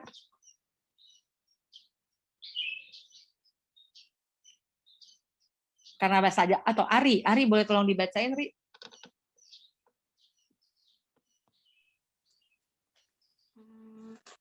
Bisa terdengar suara saya? Oke, bisa dong. Terutama sama Ari. Asik. Silahkan. Ini hasil diskusi dari tim IKA, TB, HIV, dan perawat posyandu. Jadi jenis disabilitas yang ditemukan selama ini ada fisik, sensoris, dan intelektual. Jenisnya ada yang dari Puskesmas Panjatan 2, itu ada bapak-bapak yang sudah lansia dan anaknya 2 itu ODGJ, tinggal bersama satu ibunya yang sudah lansia juga. Kemudian ada yang intelektual itu satu kontak di wilayah Menurejan 1, sudah di TPT namun stop. Kemudian ada yang stroke juga, ada yang autis dengan hasil mantuknya positif. Kemudian ada lansia yang mengalami disabilitas karena gangguan pendengaran. Kemudian hambatannya ada stigma personal maupun dari keluarga untuk dirujuk ke AJF karena merasa membebani orang lain dengan keterbatasannya. Kemudian kurangnya pengetahuan dan pemahaman itu dari personal maupun keluarga dan lingkungan mengenai disability-nya, kemudian komunikasi, memahami tentang kegiatan yang akan dilakukan, kepatuhan menelan obat TPT. Kemudian ada juga kebijakan institusi. Untuk cara mengatasinya, memberikan edukasi kepada kontak dan keluarga dan nakes tentang hak pasien disabilitas sehingga dapat mendapatkan akses layanan kesehatan, kemudian melibatkan lingkungan atau kader kesehatan setempat untuk kunjungan rumah, kemudian untuk TPT tadi bisa melibatkan keluarga sebagai PMO, kemudian untuk kebijakan institusinya, kebijakan di proyek Zero TB untuk akses bisa memfasilitasi transportasi untuk datang ke vaskes, kemudian bisa melibatkan stakeholder, nakes, dan masyarakat untuk mendukung mempermudah akses dan untuk disability, kemudian membuat pendataan mengenai disability untuk memberikan masukan ke program. Ya, Pak. Kemudian jenis disabilitas yang ditemui pada saat posyandu, untuk balita ada yang dengan penyakit bawaan, misalnya hidrosipalus atau penyakit pada jantung, kemudian untuk sensori, orang tua atau walinya sudah lansia, sehingga kemampuan mendengarnya menurun, kemudian hambatannya, hambatan akses ke posyandu, untuk mengatasinya mengunjungi balita tersebut dengan kader, kemudian hambatan komunikasi, yaitu wali dari balita tersebut sulit memahami apa yang diinfokan oleh kader, sehingga untuk mengatasinya menuliskan di kertas bagi lansia yang bisa membaca atau melibatkan keluarga atau tetangga yang lain.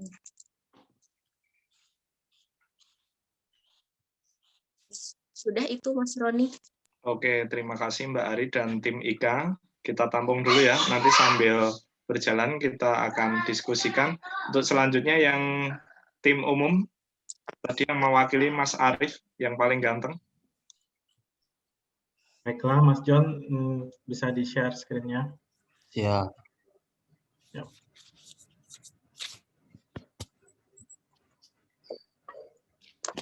Ya, jenis-jenis disability secara umum yang kita temui di lapangan. Yang pertama, secara fisik, yaitu pengguna kursi roda. Hambatan yang dihadapi, contohnya di gedung Litbang, yaitu tidak ada jalur khusus atau sarana untuk pengguna kursi roda. Kemudian cara mengatasinya yaitu mengadakan fasilitas lift atau membuat ramp, jalur khusus, kemudian menambahkan rambu-rambu, kemudian fasilitas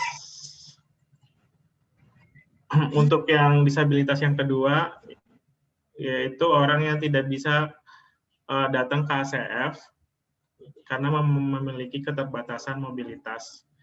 Cara mengatasinya adalah dengan dijemput di rumah atau melakukan screening di rumah dan menggunakan alat ronsen portable. Selanjutnya, untuk disabilitas sensorik yaitu tunanetra, hambatan yang dialami yaitu kesulitan mengakses informasi visual, kemudian untuk mobilitasnya belum ada jalur khusus untuk tunanetra yang difungsikan secara maksimal.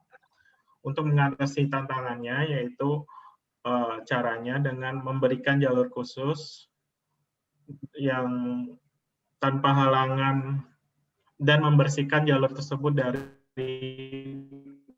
penghalang seperti pohon, sampah, dan segala macam. Untuk akses informasi bisa ditambahkan fasilitas huruf braille atau kemudian juga audio di fasilitas umum, dan juga untuk website juga bisa ditambahkan audio. Untuk disabilitas tuli, yaitu kesulitan mengakses informasi audio, bisa ditambahkan subtitle pada informasi video, kemudian juga alat bantu dengar.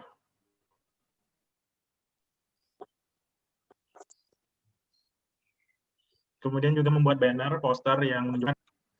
Yang terakhir dari kami, disabilitas mental.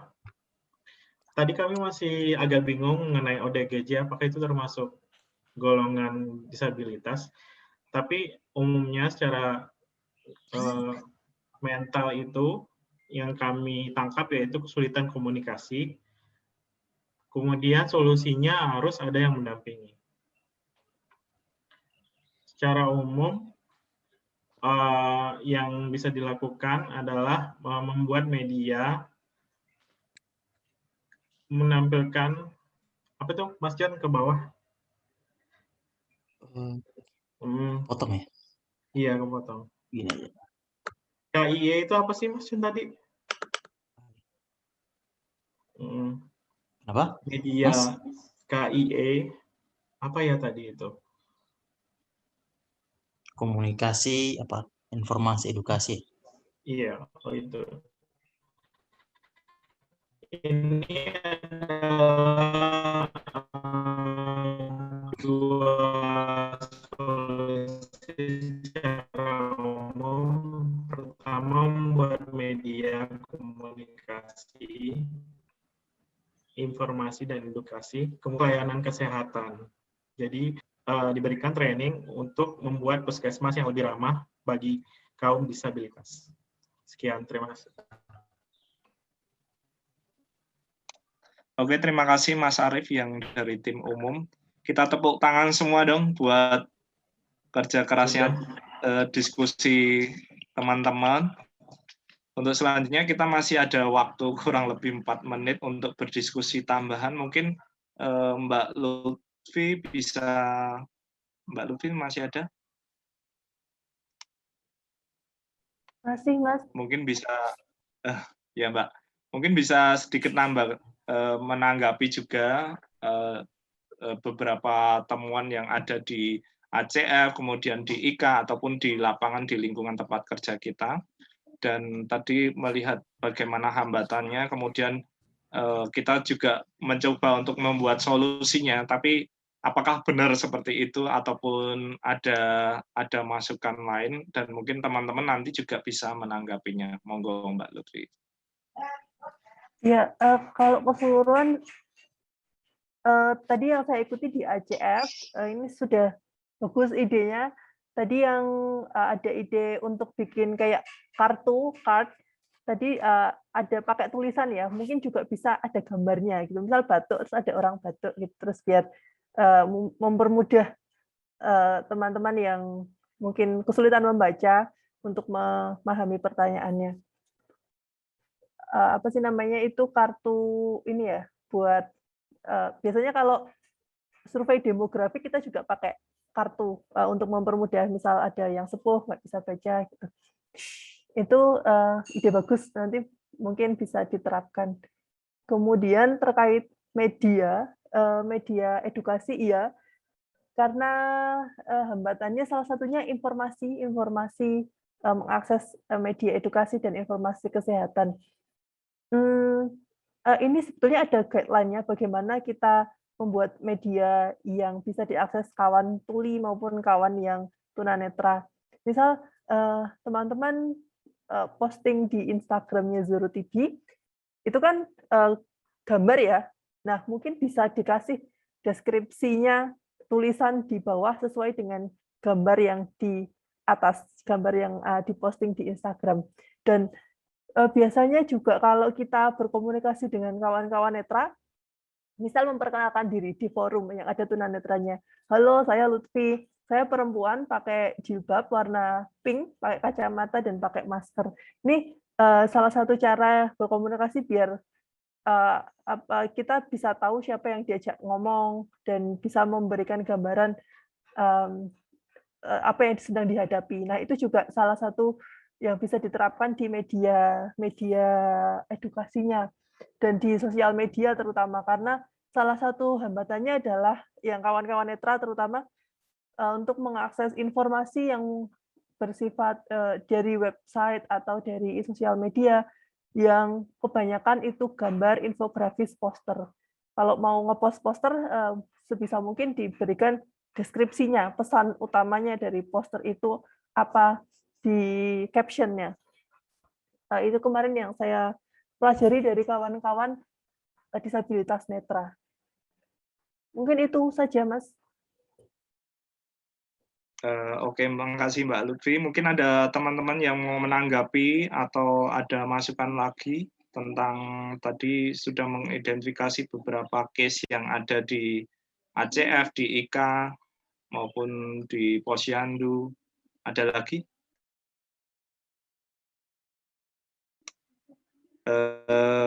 Sepertinya tidak ada ya, kayaknya sudah cukup juga. Ini juga waktunya juga sudah cukup. Saya mengucapkan terima kasih kepada Mbak Lutfi. Selanjutnya, kalau nanti masih ada diskusi-diskusi yang lain, kami mohon bantuannya ya Mbak Lutfi. Dengan senang hati, saya senang banget kalau diajak diskusi. Oke Mbak Lutfi, terima kasih. Nanti kita kalau memungkinkan masih ada sedikit evaluasi tentang pre dan post testnya. Kalau memungkinkan waktunya nanti juga mungkin ada sedikit poin-poin yang akan disampaikan Mbak Lutfi. Tapi untuk selanjutnya kita persiapan untuk post test ya, Mbak Asta, Mbak Feli bisa disiapkan. Dan teman-teman saya mengingatkan lagi bahwasannya pre dan post testnya nanti akan di ranking ya, akan ada juara 1, juara 2, dan juara 3 yang berhasil tertinggi nanti akan mendapatkan hadiah. Ini nomor 1, kita harus memprioritaskan penyandang disabilitas dalam program kesehatan karena mereka memiliki hak lebih tinggi. Jawabannya salah ya, sebetulnya sama. Jadi, tapi kita perlu menyediakan akomodasi. Prioritas bisa iya, bisa enggak. Tapi haknya sama. Jadi kesetaraan, prinsip kesetaraan itu yang perlu kita tekankan di sini karena kalau teman-teman yang lain bisa mengakses, kawan-kawan dengan disabilitas juga harus bisa mengakses. Oke, lanjut nomor 2, perlu melibatkan orang-orang dengan disabilitas untuk berpartisipasi dalam pembuatan kebijakan, sehingga mereka mendapatkan manfaat yang setara ya betul jawabannya. Untuk mengakomodasi, sekali lagi kalau kita ingin mengakomodasi kawan-kawan dengan disabilitas, tentu saja kita perlu melibatkan mereka dalam perencanaan dan mendesain suatu program. Disabilitas selalu bisa terlihat secara fisik salah, yang fisik bisa terlihat, yang tunanetra mungkin juga bisa terlihat, namun yang intelektual maupun mental ini bisa saja tidak terlihat dan bisa terlihat normal. Lanjut, merupakan interaksi kondisi fisik. Ya, betul tadi, karena sekarang yang dipakai yang International Classification of Function ini yang menjelaskan bahwa disabilitas ini interaksi antara kondisi lingkungan dan juga kondisi personal. Jadi kadang misal teman-teman dengan tunanetra, tapi misalnya lingkungannya mendukung dan mengakomodasi untuk berpartisipasi dalam kegiatan bermasyarakat, mungkin kenetraannya bukan menjadi disabilitas bagi dirinya. Lanjut, Mas. Disabilitas terjadi ketika gangguan yang dialami sudah bersifat permanen. Ya, disabilitas ini bisa sementara dan juga bisa permanen. Nah, oleh karena itu di tools-nya WHO DAS itu pertanyaannya selama 3 bulan terakhir, apakah ada gangguan fungsi pada A, B, C, D. Jadi tidak harus yang permanen. Dan setiap orang berpotensi mengalami disabilitas juga. Dengan mengurangi hambatan sikap, fisik, komunikasi, dan finansial, kondisi disabilitas dapat dikurangi. Ya, betul.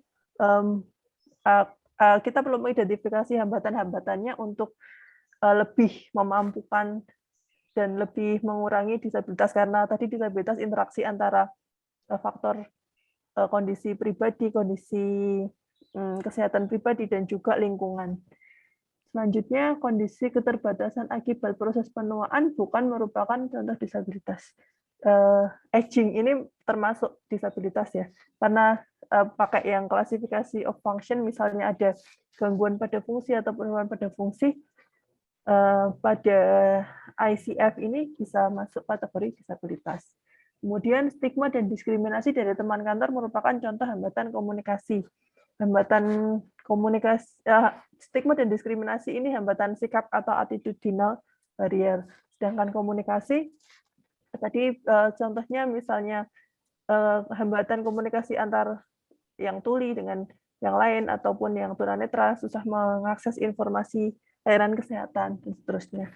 Penggunaan istilah penyandang disabilitas lebih baik ya. Sekarang kita menyebutnya penyandang disabilitas ya. Di UU-nya, undang-undangnya, Undang-Undang Penyandang Disabilitas, Undang-Undang Nomor 8 Tahun 2016. Melibatkan penyandang disabilitas dalam penyusunan program meningkatkan partisipasi dalam masyarakat. Ya, yang tadi hambatan paling utama adalah stigma dan diskriminasi, sehingga membatasi interaksi dan partisipasi dalam masyarakat. Dan melibatkan penyandang disabilitas dalam kegiatan maupun penyusunan program ini meningkatkan partisipasi penyandang disabilitas dan membantu kita dalam merencanakan dan mengakomodasi misal perlu penyesuaian untuk kawan-kawan dengan disabilitas. Mungkin itu Mas Roni. Mbak Lutfi, terima kasih banyak. Kita berikan aplaus yang terbaik untuk Mbak Lutfi sebagai ucapan terima kasih kita. Walaupun kita harus berjarak, tapi semangat tetap ada ya. Kita berikan tepuk tangan untuk Mbak Lutfi dari jauh. Ya, sudah membalas. Terima kasih semua. Kemudian tibalah Dokter Betty sambil pakai gitar jreng, walaupun akan diputarkan video dari Mas Ali. Kita harus menghargai hasil karya Mas Ali yang berjuang ya. Ya, oke. Kita akan tahu hasilnya dari video Mas Ali. Untuk waktu kami persilakan Mas Ali. Nah, ayo Mas Ali, udah aku bantu loh make gitar nih. Oh, sudah nih, sudah siap. Oke, silakan di-share screen-nya, Mas. Sudah. Belum muncul tapi ya. Nah, ini. Silakan teman-teman saksikan.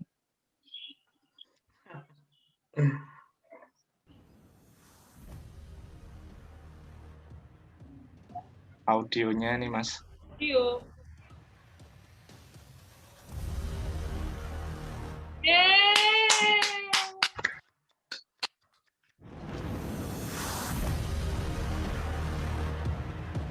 Peserta terbaik kedua adalah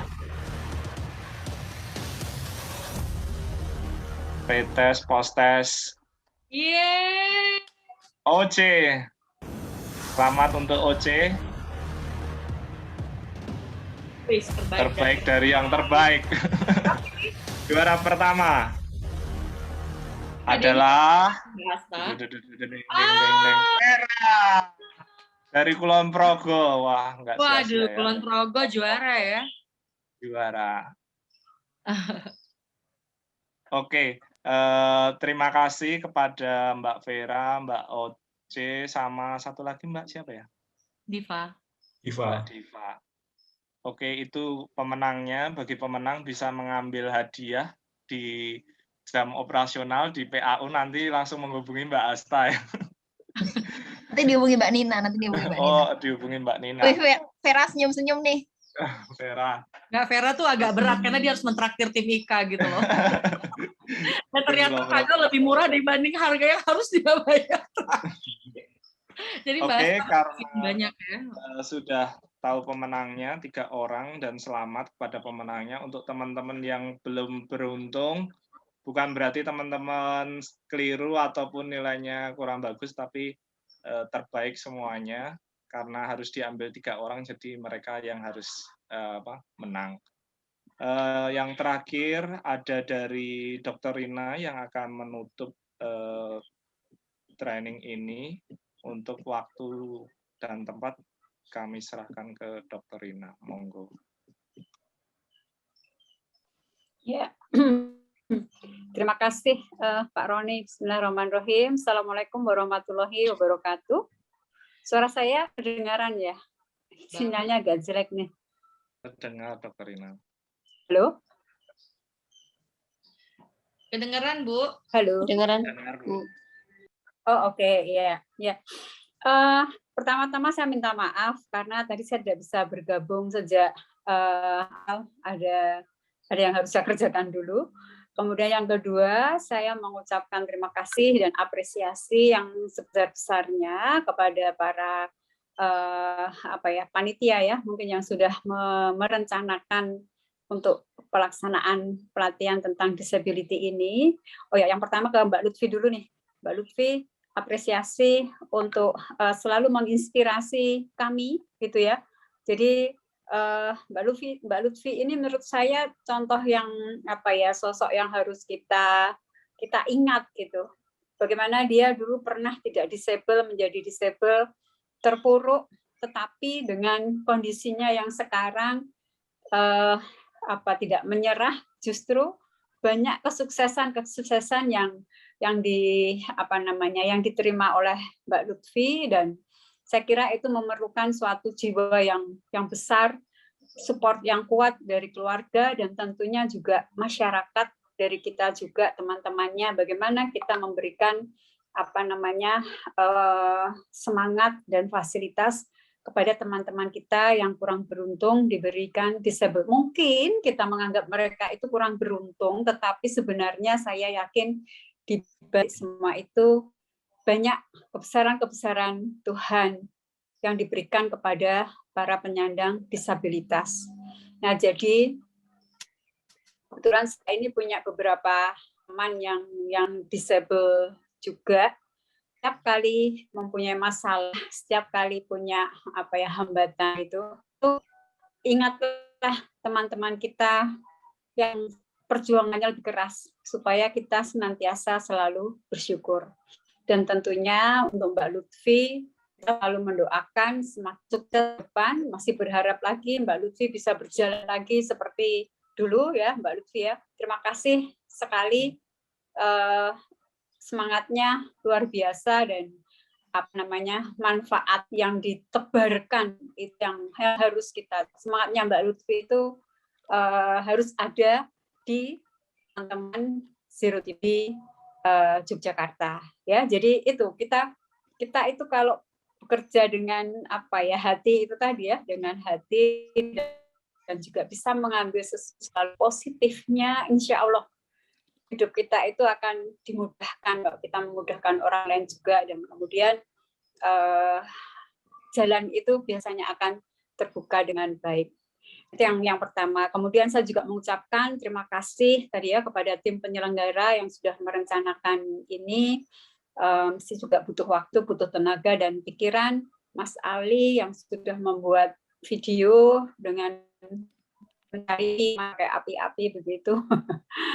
Kemudian tentunya pada semua tim Zero TV yang sudah mengikuti pelatihan ini adalah pelatihan yang jarang sekali, masih belum banyak orang memperhatikan ya Mbak Lutfi ya, di Indonesia ini belum banyak orang yang care terhadap disability. Terima kasih dan teman-teman yang sudah mengikuti pelatihan dari DFED ya kalau nggak salah ya kemarin ya, itu dari Australia, kemudian tergerak untuk sharing ke teman-teman semuanya. Dan kalau lihat dari mendengar komentar-komentar tadi yang dikatakan oleh Mbak Hasta, saya bersyukur teman-teman banyak mengambil positifnya dan membuka mata kita. Mari kita bersama-sama memberikan fasilitas dan juga para disabel, para penyandang disabilitas itu adalah sama dengan kita. Ya, jadi mereka juga berhak untuk maju, berhak untuk mendapatkan fasilitas yang sama. Semoga Zero TB ini akan selalu bisa memfasilitasi hal tersebut yang tentunya masih bertahap juga. Gitu. Kemudian terima kasih Mas ini yang sudah latihan MC kemarin berdua sama siapa ya? Ada istrinya di situ. Berdua sama John, malah lebih bahaya ya. Enggak guyon ya. Jadi ya alhamdulillah saya senang lebih aman sama John ya. Aku malah gue khawatir akan merepotkan banyak orang. Betul. Ya, saya kira suasananya juga oke banget. Jadi kita semua satu tim ini ya, mari kita melebur bersama-sama ya. Ya itulah kalau kita bisa ketemu mesti seru sekali gitu ya. Kita bisa lebih dekat lagi. Nah mudah-mudahan berdoa bersama pandemi segera berlalu. Saya kira itu saja. Sekali lagi selamat untuk semuanya ya. Terima kasih dan misi disability dan juga nanti akan ada hal-hal lainnya tentang gender juga itu di Zero TB ini tetap akan kita kita upayakan untuk ada nuansanya itu tidak kita lupakan. Demikian saya kira cukup begitu saja Mbak Lutfi. Terima kasih banyak ya Mbak Lutfi ya, semangat dan ini Mbak Lutfi banyak mendapatkan beasiswa dan proyek-proyek yang lainnya dan kerja dengan Mbak Lutfi itu juga luar biasa, semangatnya keren ya. Terima kasih Dokter Rina. Ya, matur nuwun ya semuanya. Terima kasih. Assalamualaikum warahmatullahi wabarakatuh. Semangat. Foto dulu. Oke, Kenapa terima foto? kasih Dokter Rina. Selanjutnya kita silakan membuka videonya semua. Mbak Asta akan mendokumentasikan semua. Tolong dibuka videonya. Baik yang sudah mandi ataupun belum. Tolong didokumentasikan. Oke, siap. Pakai Zero TB ya. Oke. Satu. Hei, siapa itu? Dek Roni. Ini Mas Ali enggak nih? Oke, Mbak Asta siap? Yes. Oke. Layar satu dulu ya. 1, 2, 3. Cheese. Satu lagi layarnya. Satu lagi. 1, 2, 3. Cheese. Oke. Oke, terima kasih. Kita sudah tepat waktu dan dokumentasinya nanti bisa diambil di grup ya. Oke, mungkin itu dari saya. Mohon maaf kalau ada salah-salah dalam melakukan host atau MC-nya. Saya tutup dengan pantun, cuci tangan sampai bersih, cukup sekian dan terima kasih. Dadah semuanya, sehat selalu. Dadah semuanya.